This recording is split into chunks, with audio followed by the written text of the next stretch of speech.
राज्यात पेसा अंतर्गत प्रलंबित असलेल्या पदभरतीच्या प्रक्रियेला आता गती देण्यात येत असल्याची माहिती तंत्रज्ञान व सांस्कृतिक कार्यमंत्री आशिष शेलार यांनी विधानसभेत दिली। या संदर्भात 11 फेब्रुवारी रोजी शासन निर्णय जारी करून आवश्यक मार्गदर्शक सूचना देण्यात आल्याचे त्यांनी स्पष्ट केले। विधानसभेत सदस्यांच्या प्रश्नाला उत्तर देताना मंत्री शेलार यांनी सांगितले की पेसा अंतर्गत विविध विभागांमधील प्रलंबित पदभरतीबाबत शासनाने स्पष्ट धोरण ठेवलेले आहे। त्यानुसार नियुक्ती प्रक्रियेबाबत संबंधित यंत्रणांना मार्गदर्शक सूचना देण्यात आल्या असून काही जिल्ह्यांमध्ये प्रत्यक्ष नियुक्ती प्रक्रियेलाही सुरुवात करण्यात आली आहे।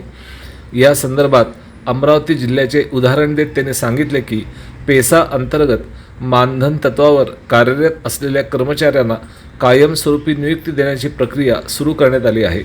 शासनाच्या या नव्या निर्णयानुसार पात्र कर्मचाऱ्यांना नियमानुसार कायमस्वरूपी सेवेत सामावून घेण्याची कार्यवाही केली जात आहे।